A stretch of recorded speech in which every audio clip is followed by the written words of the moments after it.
വീടുകളിലെയും ഓഡിറ്റോറിയങ്ങളിലെയും കല്യാണ പാർട്ടികൾ കേന്ദ്രീകരിച്ച് മോഷണം പെരുകുന്നതായി പരാതി.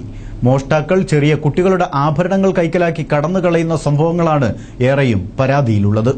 കല്യാണ സൽക്കാരത്തിൽ ഒത്തുകൂടാനെത്തുന്നവരിലേക്ക് നുഴഞ്ഞുകയറി സ്ത്രീകളുടെയും കുട്ടികളുടെയും സ്വർണ്ണാഭരണങ്ങൾ ഉൾപ്പെടെ മോഷ്ടിക്കപ്പെടുന്നതായി പരാതികൾ വ്യാപകം. ഇത്തരം സംഭവങ്ങളിൽ പരാതികൾ ഏറെ ഉയരുന്നത് കല്യാണ മണ്ഡപങ്ങളും ഓഡിറ്റോറിയങ്ങളും കേന്ദ്രീകരിച്ചാണ്. ഓഡിറ്റോറിയങ്ങളിൽ എത്തിപ്പെടുന്ന മോഷ്ടാക്കൾ ഒറ്റപ്പെട്ടു നിൽക്കുന്ന കുട്ടികളെ കണ്ടെത്തി അവരുടെ ആഭരണങ്ങൾ ഊരിയെടുത്ത് രക്ഷപ്പെടുകയാണ്. രക്ഷിതാക്കളിൽ നിന്നും വേറിട്ട് നിൽക്കുന്ന കുട്ടികളെ നിരീക്ഷിച്ച് വശീകരിച്ച് ഇവരിൽ നിന്നും ആഭരണങ്ങൾ ഊരിയെടുക്കുകയാണ് മോഷ്ടാക്കൾ ചെയ്യുന്നത്. കഴിഞ്ഞ ഡിസംബർ 26-ന് വ്യാഴാഴ്ച AR നഗർ ദേശീയപാതയിലെ വലിയപറമ്പ് സ്വകാര്യ ഓഡിറ്റോറിയത്തിൽ വിവാഹ സൽക്കാരവേളയ്ക്കിടെ മൂന്നിയൂർ പാറക്കടവ് സ്വദേശി ചെറുമടത്തിൽ മദാരി മുഹമ്മദ് ബഷീറിന്റെ 3 വയസ്സ് പ്രായമുള്ള മകൾ ദിൽഫിദയുടെ 2 പവൻ തൂക്കം വരുന്ന സ്വർണ്ണാഭരണം ഇത്തരത്തിൽ മോഷ്ടിക്കപ്പെട്ടതായി തിരൂരങ്ങാടി പോലീസിൽ പരാതി നൽകിയിട്ടുണ്ട്. മോഷ്ടാവ് കുട്ടിയെ വശീകരിച്ച് ആഭരണം കൈക്കലാക്കി കടന്നുകളയുന്ന ദൃശ്യം ഓഡിറ്റോറിയത്തിലെ സുരക്ഷാ ക്യാമറയിൽ നിന്നും ലഭിച്ചിട്ടുണ്ട്.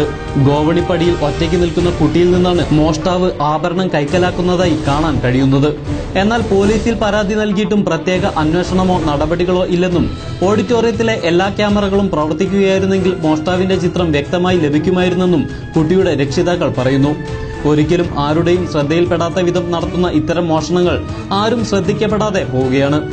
ഓഡിറ്റോറിയങ്ങളിലെ നിരീക്ഷണ ക്യാമറകൾ കാര്യക്ഷമമല്ലാത്തതും പോലീസ് അന്വേഷണങ്ങൾ വേണ്ടത്ര ഗൌരവത്തോടെ നടക്കാത്തതും മോഷ്ടാക്കൾക്ക് സൗകര്യമാകുമ്പോൾ ഇത്തരം സംഭവങ്ങളിൽ ജാഗ്രത പുലർത്താൻ വിവാഹ സൽക്കാര ആഘോഷങ്ങളിൽ പങ്കെടുക്കുന്ന രക്ഷിതാക്കൾ ശ്രദ്ധ നൽകാത്തതും കാര്യങ്ങൾ വേഗത്തിലാക്കുന്ന സൗകര്യമായാണ് മോഷ്ടാക്കൾ കാണുന്നത്.